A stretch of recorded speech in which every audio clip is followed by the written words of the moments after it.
ফ্লাইটে ওঠা মাত্রই লোকটির পোশাক দেখে সবাই অবজ্ঞা করতে লাগলো। কেউ পাশ ফিরিয়ে নিল, কেউ আবার প্রকাশ্যে অসম্মান করলো। ঠিক তখনই প্লেনে শুরু হলো ঝাঁকুনি, আর তারপর এমন কিছু ঘটলো যা দেখে ফ্লাইটের সবাই দাঁড়িয়ে তাকে স্যালুট করতে বাধ্য হলো। কিন্তু প্রশ্ন হলো, কে এই লোকটি, আর মাঝ আকাশে কি এমন ঘটেছিল? সবকিছু জানতে হলে ভিডিওটি একটু স্কিপ না করে শেষ পর্যন্ত দেখুন। কলকাতা থেকে মুম্বাই যাওয়া একটি সকালবেলার ফ্লাইট। ভিড় মোটামুটি হয়েছে, যাত্রীরা সিটে বসছে, কেবিন ক্রুরা ব্যস্ত সবাইকে গাইড করতে। এই ভিড়ে একটু আলাদা চেহারার এক ব্যক্তি উঠে এলেন। বয়স আনুমানিক 50, গায়ের রং চাপা, চুলগুলো এলোমেলো, মুখে একরাশ হতাশা। গায়ে একটা পুরনো টাইপের ব্লেজার, ভেতরের শার্টের বোতাম কিছুটা খোলা, দেখতে শহুরে, কিন্তু সোজা চোখে বলা যায় না এই মানুষটা কোন শ্রেণীর। তিনি হাঁপাতে হাঁপাতে নিজের টিকিট দেখিয়ে আসন খুঁজে নিচ্ছেন 17A, জানালার পাশে। তাকে দেখে পাশে বসে থাকা এক মহিলা একটু নাক ছিটকালেন। এই লোকটা কি সত্যি এই ফ্লাইটের প্যাসেঞ্জার? একজন এয়ার হোস্টেস চোখে চোখে দেখছিলেন লোকটিকে। তিনি একটু এগিয়ে এসে বললেন, ক্ষমা করবেন স্যার, আপনার বোর্ডিং পাসটা আরেকবার দেখতে পারি? লোকটি শান্তভাবে হেসে বললেন, হ্যাঁ নিশ্চয়ই, এই নিন। এয়ার হোস্টেস বোর্ডিং পাসটা হাতে নিয়ে একটু সন্দেহ ভরে তার মুখের দিকে তাকালেন, তারপর মাথা হেঁট করে ফিরে গেলেন। লোকটি কোনো কথা না বলে চুপচাপ জানালার পাশে নিজের সিটে গিয়ে বসে পড়লেন। 2-3 জন যাত্রী মুখে রুমাল চাপা দিয়ে বসে রইল, যেন পাশের লোকটির দিক থেকে গন্ধ আসছে। কারো মুখে বিরক্তি, কেউ চোখ বুজে মুখ ঘুরিয়ে নিচ্ছে। একজন নিচু গলায় বলল, এই কাকুর পাশে যদি বসতে হতো তাহলে তো মরে যেতাম আজ। ঠিক তখনই পাশে বসে থাকা এক ভদ্রলোক মুখ ফিরিয়ে বললেন, এই প্যাসেঞ্জারের সাথে এতটা পথ চলা সম্ভব না, গা থেকে একরকম গন্ধ বেরোচ্ছে। তিনি উঠে দাঁড়িয়ে একজন এয়ার হোস্টেসকে ডাকলেন, শুনুন, দয়া করে আমার সিটটা চেঞ্জ করে দিন, আমি এখানে বসতে পারছি না। এয়ার হোস্টেস একবার পাশের সারিগুলোতে চোখ বুলিয়ে নিয়ে একটু কপাল কুঁচকে বললেন, স্যার দুঃখিত, ফ্লাইট পুরোপুরি ফুল আর কোনো সিট খালি নেই, আপনাকে এখানেই একটু ম্যানেজ করে বসতে হবে, আমাদের কিছু করার নেই। ভদ্রলোক মুখ বিকৃত করে আবার বসে পড়লেন। লোকটি ততক্ষণে চুপচাপ বাইরে আকাশের দিকে তাকিয়ে আছেন, যেন তিনি সব শুনেছেন কিন্তু কিছুই অনুভব করছেন না। ঠিক তখনই পাশের সারির অপর পাশে বসে থাকা এক লোক হঠাৎ চোখ কুঁচকে তাকিয়ে দেখলেন লোকটির দিকে। তারপর একটু চমকে উঠে বলে উঠলেন, আরে পরিমল না তুই? লোকটি একটু অবাক হয়ে তার দিকে তাকালেন। চিনতে পারছিস না? আমি অর্জুন, মনে নেই? স্কুলে একসাথে পড়তাম, এমনকি কলেজেও। লোকটি ধীরে মাথা নাড়লেন, মৃদু হাসলেন। অর্জুন হেসে উঠে বলল, তুই তো ছিলি কলেজের টপার, সব পরীক্ষায় তুই নাম্বার 1, আর এখন কি হাল করলি তোর? এই গরিবদের মতো জামা কাপড় পরে ফ্লাইটে উঠেছিস, এমনকি কয়েক বছর তো তোর কোনো খবর নেই।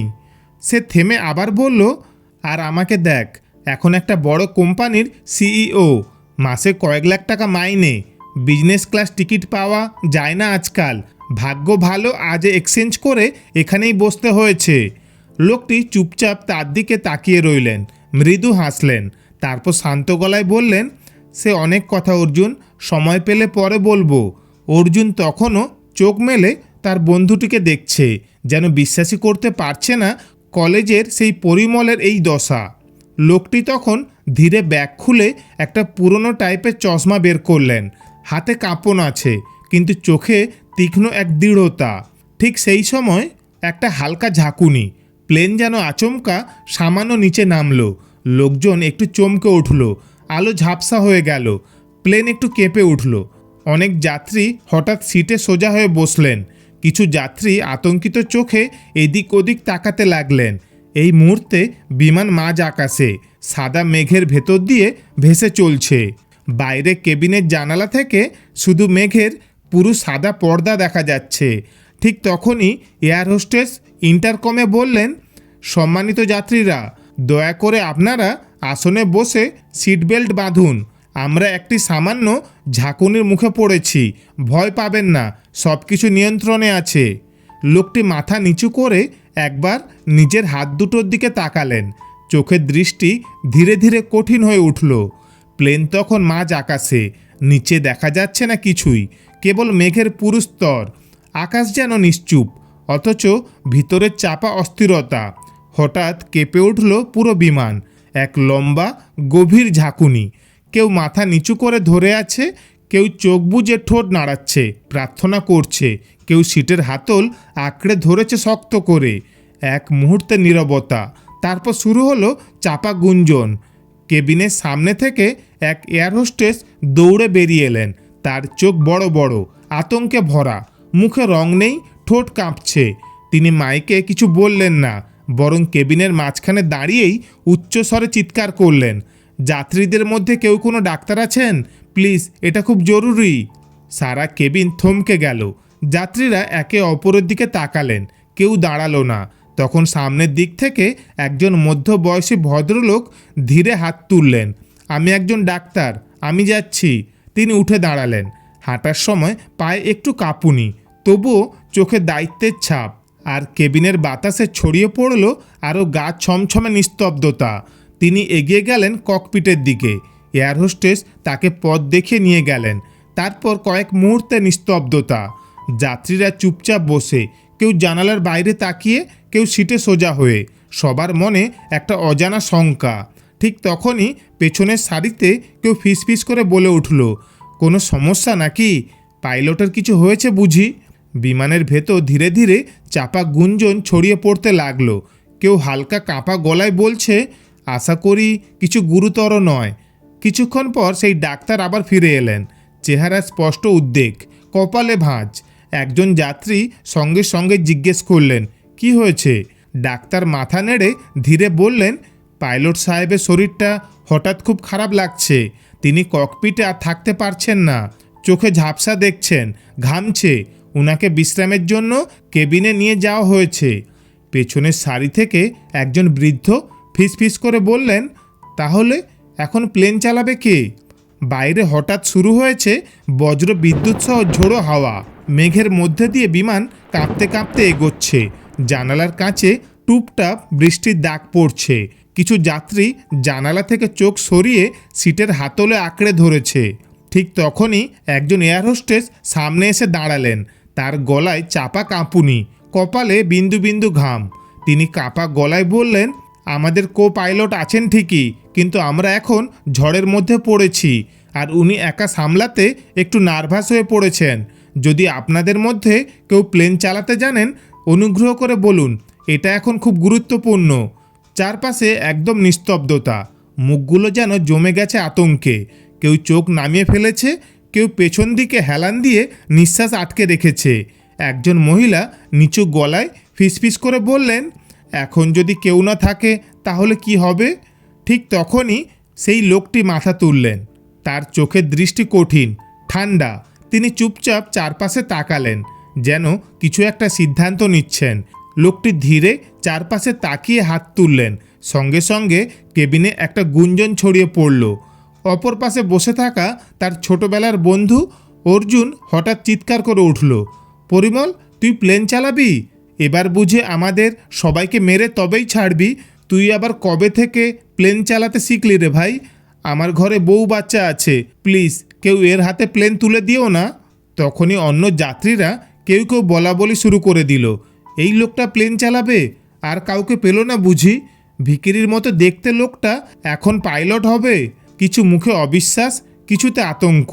কেউ যেন ঠোঁট কামড়ে ধরে বসে আছে। এয়ার হোস্টেস একটু থেমে দ্বিধা না নিয়ে জিজ্ঞেস করলেন, স্যার, আপনি প্লেন চালাতে জানেন? লোকটি শান্তভাবে মাথা নাড়লেন, চোখে স্থিরতা, ঠোঁটে মৃদু আত্মবিশ্বাস। হ্যাঁ, জানি। লোকটি একটু থেমে শান্তভাবে বললেন, শেষবার প্লেন চালিয়েছি আজ থেকে 10 বছর আগে, তবুও চেষ্টা করতে পারি। এখন তার কেউ হাত তোলেনি, তাই না? তার কণ্ঠস্বর ছিল শান্ত, কিন্তু আশেপাশে বসে থাকা কয়েকজন যাত্রী কানে কানে বলাবলি করতে শুরু করলো। কি বলল? 10 বছর আগে প্লেন চালিয়েছে? তাহলে কে এই লোকটা আসলে? একটাই প্রশ্ন যেন ধীরে ধীরে ছড়িয়ে পড়ল কেবিন জুড়ে। লোকটির আসল পরিচয় বা কী? ঠিক তখনই ককপিটের দরজাটা একটু ফাঁক হয়ে গেল।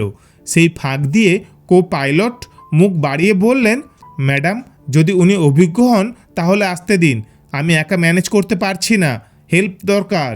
সবাই হতবাক। এক অদ্ভুত নিস্তব্ধতা নেমে এলো কেবিন জুড়ে। লোকটি তখনই একটু সোজা হয়ে দাঁড়ালেন, যেন নিজেকে প্রস্তুত করলেন। চোখে এক অদ্ভুত গাম্ভীর্য, মুখে শান্ত আত্মবিশ্বাস। চারপাশে তাকালেন একবার, তারপর ধীরে ধীরে এগিয়ে যেতে লাগলেন ককপিটের দিকে। তার হাঁটার ভঙ্গি বদলে গেছে, প্রতিটা পা যেন দৃঢ় সংকল্পে ভরা। চারপাশের যাত্রীরা চুপ করে তাকিয়ে আছে, কেউ যেন বিশ্বাস করতে পারছে না। লোকটি ককপিটে ঢুকলেন। সামনে বসা কো পাইলট তাকিয়ে রইল তার দিকে, চোখে বিস্ময়, মুখে কিছু বলতে গিয়ে থেমে গেল। লোকটি ধীরে আসন নিলেন, একবার চারপাশ দেখে নিলেন, বোতাম আর লিভারের পাশে আঙুল ঘোরালেন। লেফট কন্ট্রোল লিভারটা একটু স্লো লাগছে, ঠিক এই মডেলের ফ্লাইট আমি চালিয়েছিলাম একবার, 4731 সিরিজের মতো। কো পাইলট বিস্ময় তাকিয়ে বলল, আপনি তো সব জানেন। লোকটি হেসে বললেন, আগে জানতাম, এখন দেখি হাত কাঁপে কিনা। তারপর হেডসেট তুলে কানে পড়লেন। কলকাতা কন্ট্রোল, আমি ক্যাপ্টেন পরিমল চক্রবর্তী বলছি, ওরফে প্যারি। আমাদের ফ্লাইটে একজন পাইলট অসুস্থ, অনুগ্রহ করে জরুরি অবতরণের অনুমতি দিন। এই কথা শোনা মাত্র কো পাইলট কাঁপা গলায় ফিসফিস করে বলল, প্যারি, ক্যাপ্টেন প্যারি। এই নামটা পাইলট দুনিয়ায় একরকম কিংবদন্তি। হয়তো অনেকেই তাকে চোখে দেখেনি, কিন্তু 22 বছর আগে একটা ভয়াবহ ঝড়ে 312 জন যাত্রীসহ একটি বিমান দিক হারিয়েছিল। তখন কন্ট্রোল ছাড়া সেই ফ্লাইটকে তিনি একাই নামিয়ে এনেছিলেন। সেই থেকেই নাম প্যারি। তখন তার বয়স মাত্র 28। বহু অ্যাভিয়েশন কোম্পানি তাকে ফ্ল্যাগশিপ ক্যাপ্টেন করতে চেয়েছিল, কিন্তু 10 বছর আগে একদিন এক ফ্লাইটে সামান্য যান্ত্রিক ত্রুটি দেখা দেয়। পরিমল সেই ফ্লাইটও নিরাপদে অবতরণ করান। তবু বোর্ড মিটিংয়ে তার সিদ্ধান্তকে ঘিরে বিতর্ক তৈরি হয়। সেই বিতর্কেই তাকে সাসপেন্ড করা হয়।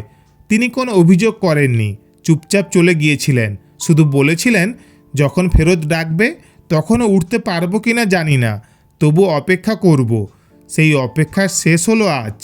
বাইরে তখন ঘন কালো মেঘে আকাশ ঢেকে গেছে, বিদ্যুৎ চমকাচ্ছে, প্লেনটা বৃষ্টির ভেতর দুলছে। যাত্রীরা জানালার বাইরে তাকিয়ে দেখছে শুধু সাদা ঝাপসা মেঘ, আর কেবিনে তখন নিঃশব্দ গুঞ্জন।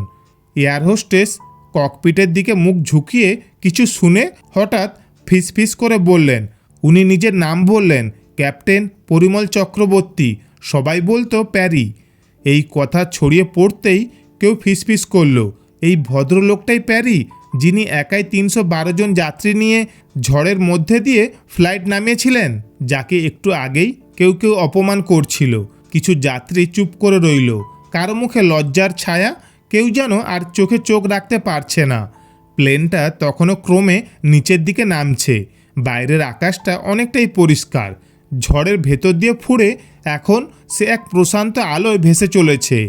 কন্ট্রোল টাওয়ার থেকে নির্দেশ আসছে একের পর এক। পরিমল চক্রবর্তীর হাত নিখুঁত গতিতে লিভার ও বোতাম নড়ে উঠছে। তার চোখ স্থির, মন একাগ্র, যেন বহু বছর পর ফিরে এসেছে নিজস্ব আকাশে। কো পাইলট চুপচাপ তাকিয়ে আছে তার দিকে, এক কিংবদন্তির কাজ দেখছে সামনে বসেই। কেবিনে তখন নিঃশব্দ উত্তেজনা।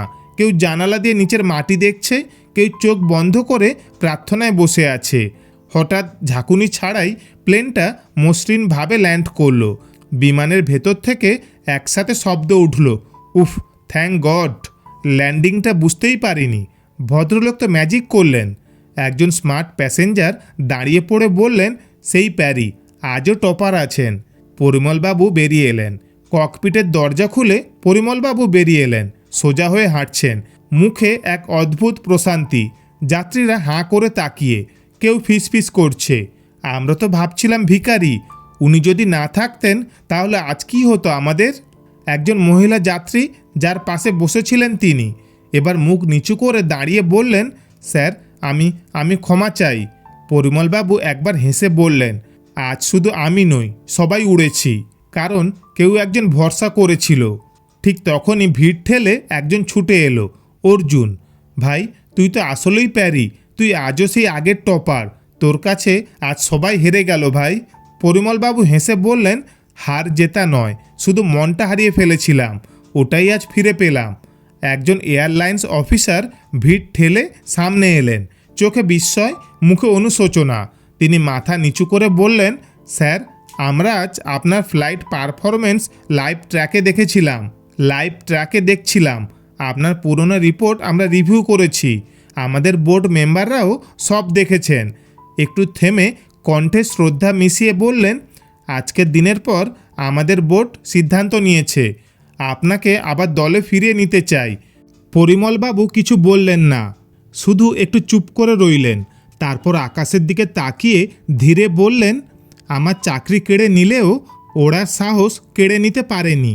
এক মুহূর্তের নিস্তব্ধতা, তারপর যেন কেউ নির্দেশ না দিয়েই পুরো ফ্লাইট জুড়ে যাত্রীরা একে একে উঠে দাঁড়ালো, যেন নিজের অজান্তেই কেউ তালি দিচ্ছে, কেউ চোখ মুছছে, আর সবাই দাঁড়িয়ে একসাথে পরিমল বাবুকে স্যালুট করলো।